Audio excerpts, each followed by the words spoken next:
Good evening, everyone. First of all, I would like to thank Akshay for giving me this opportunity to speak today in front of you all. So my topic that Akshay gave me was introduction was raw nature and humankind on earth. ഇന്ന് നാം ദൈവത്തിന്റെ മഹത്തായ പദ്ധതിയുടെ കേന്ദ്രത്തിൽ നിൽക്കുകയാണ്. രക്ഷയുടെ മഹത്തായ പ്രവൃത്തി സൃഷ്ടിയെ മുഴുവനായി പുതുക്കാനുള്ള ദൈവത്തിന്റെ തീരുമാനം. പലപ്പോഴും ഈ ഈസ്റ്ററിനെ വളരെ ചെറുതാക്കിയാണ് നമ്മൾ ചിന്തിക്കുന്നത്. എന്റെ രക്ഷ, എന്റെ പ്രത്യാശ, എന്റെ നിത്യജീവൻ. ഇത് തെറ്റല്ല, പക്ഷേ ഇത് പൂർണ്ണമല്ല. കാരണം ശൂന്യമായ കല്ലറ നമ്മളോട് പറയുന്നത് അതിലും വലുതാണ്. പുനരുദ്ധാനം മനുഷ്യർക്ക് മാത്രമല്ല, അത് സകല സൃഷ്ടിക്കുവായിയാണ്.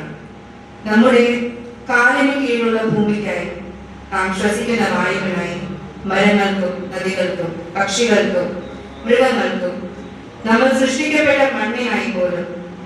ഇത് കേൾക്കുമ്പോൾ ചിലപ്പം നമുക്ക് തോന്നാം ഇതൊന്നും അതിശോക്തിയല്ലേ. പക്ഷേ ഇല്ല, ഇത് നമ്മുടെ വിശ്വാസത്തിന്റെ ഹൃദയമാണ്. നമ്മുടെ ആരാധനയിൽ നാം പ്രാർത്ഥിക്കുന്നു, കരുണയുള്ളവനെ നിന്റെ പുനരുദ്ധാനത്തിൽ സൃഷ്ടിയെ പുതുതാക്കണമേ. ഈ ഒരു പ്രാർത്ഥനയിൽ ഒരു വലിയ ദർശനം ഒളിഞ്ഞിരിക്കുന്നു.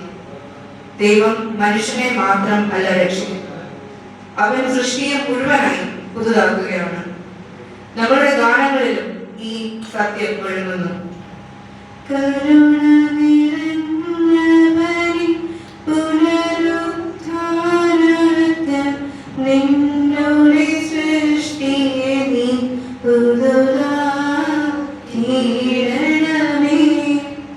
ഈ ബൈബിൾ ഒരു അപേക്ഷയാണ്, ഒരു വിശ്വാസമാണ്, ഒരു പ്രത്യാശയാണ്.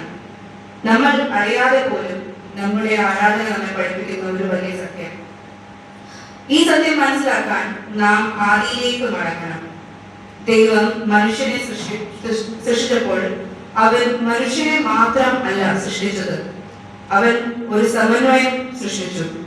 ദൈവം, മനുഷ്യൻ, സൃഷ്ടി, ഈ മൂന്ന് തമ്മിൽ ഒരു ആഴമുള്ള ബന്ധമുണ്ടായിരുന്നു. മനുഷ്യൻ സൃഷ്ടിയെ നിയന്ത്രിക്കാനല്ല, സംരക്ഷിക്കാനായിരുന്നു വിളിക്കപ്പെട്ടത്.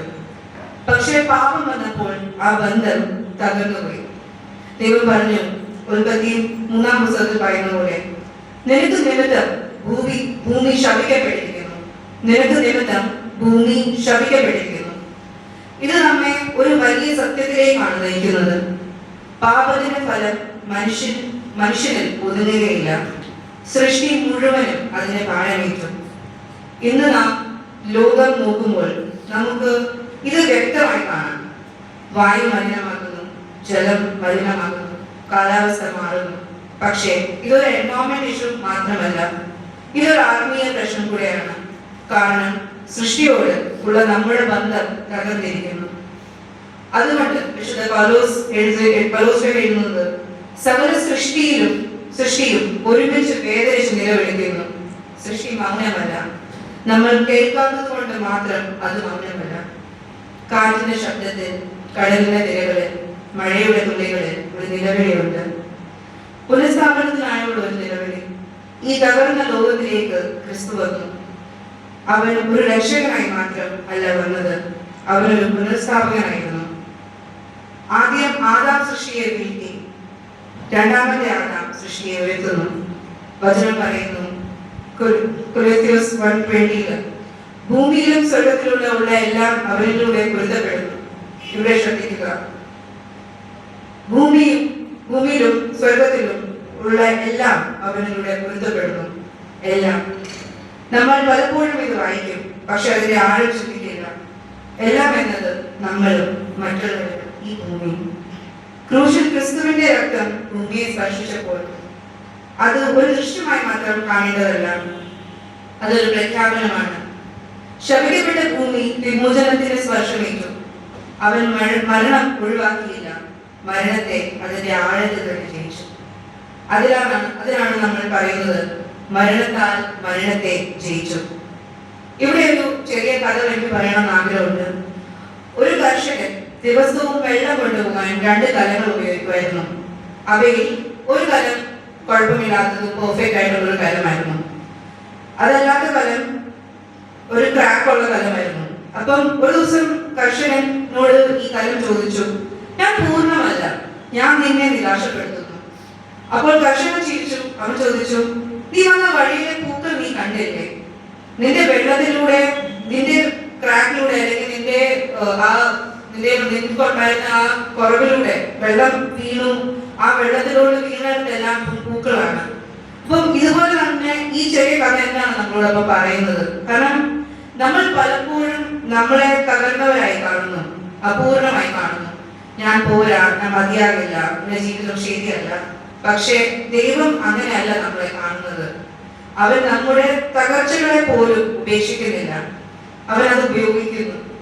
അവൻ അത് മാറ്റി അത് വഴിയായി ജീവൻ സൃഷ്ടിക്കുന്നു. ഇതാണ് പുനരുത്ഥാനത്തിന്റെ ശക്തി. പുനരുത്ഥാനം എന്നത് പുതിയത് ഉണ്ടാക്കൽ എന്ന് മാത്രമല്ല, തകർന്നതിനെ പുതുക്കി അത് വഴിയായി ജീവൻ നൽകൽ അതും കൂടെയാണ്.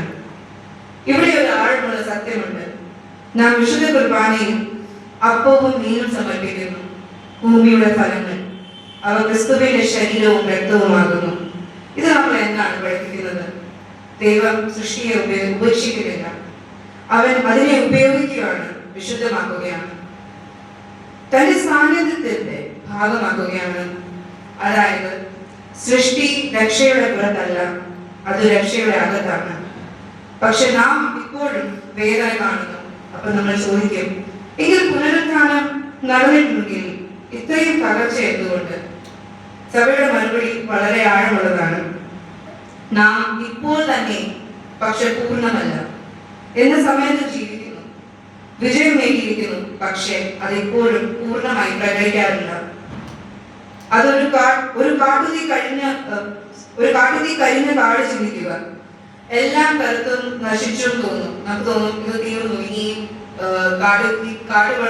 തീ പടർന്നുകൊണ്ട് ഇനി കാട്ടിലൊന്നും വളരാൻ പറ്റില്ല. പക്ഷെ ജീവനില്ലാതെ പോലെ തോന്നും നമുക്ക്. പക്ഷെ മഴ പെയ്യുമ്പോൾ മണ്ണിലുള്ള വിത്തുകൾ വീണ്ടും ഉണരുന്നു. പുതിയ ഇലകൾ, പുതിയ ജീവൻ. ഈസ്റ്റർ ആ മഴയാണ്. നമ്മൾ കാണുന്നത് നാശമായിരിക്കാം, പക്ഷെ ദൈവം ആരംഭിച്ചത് ജീവിതമാണ്. അപ്പോൾ ചോദ്യം ഇതാണ്, നാം ഈ പുനരുത്ഥാനത്തിൽ എന്ത് പങ്കുവഹിക്കുന്നു? നാം കാണികളല്ല, നാം പങ്കാളികളാണ്. സൃഷ്ടിയെ സംരക്ഷിക്കുക. ഇതൊരു പരിസ്ഥിതി വിഷയം മാത്രമല്ല, ഇതൊരു ആത്മീയ ഉത്തരവാദിത്വം കൂടെയാണ്. നാം പ്രകൃതിയെ നശിപ്പിക്കുമ്പോൾ ദൈവം പുതുക്കാൻ തുടങ്ങിയത് നാം തകർക്കുകയാണ്. മനുഷ്യരോടും അതുപോലെ തന്നെ. പുനരുത്ഥാനം എല്ലാവർക്കുമാണ്, നീതിമാന്മാർക്കും അനീതിമാന്മാർക്കും. അതായത് നമ്മുടെ സ്നേഹം പരിമിതമാകരുത്, നമ്മുടെ ക്ഷമയ്ക്ക് അതിരുകൾ ഉണ്ടാകരുത്. നാം പുനരുത്ഥാനത്തിന്റെ ജനങ്ങളാണെങ്കിൽ നമ്മുടെ ജീവിതം ജീവൻ നൽകുന്നതായിരിക്കണം. നാം ഒരാളുടെ ജീവിതത്തിൽ വെളിച്ചമാക്കണം, പ്രത്യാശയാക്കണം, പുനരാരംഭത്തിന്റെ കാരണമാക്കണം. ഒരു ചെറിയ വാക്ക്, ഒരു ചെറിയ സഹായം, ഒരു ക്ഷമ, അതിലും പുനരുത്ഥാനം ഉണ്ടാകും. ഇന്ന് നാം ആഘോഷിക്കുന്നത് ഒരു ചരിത്ര സംഭവം മാത്രമല്ല, ഇത് ഇപ്പോഴും നടക്കുന്ന ഒരു യാഥാർത്ഥ്യമാണ്. കല്ലർ ശൂന്യമാണ്, ശാപം തകർന്നു, പുതിയ സൃഷ്ടി ആരംഭിച്ചു. ഈ സത്യം നമ്മുടെ ഹൃദയത്തിൽ മാത്രമല്ല, നമ്മുടെ ജീവിതത്തിലും പ്രതിഫലിക്കണം.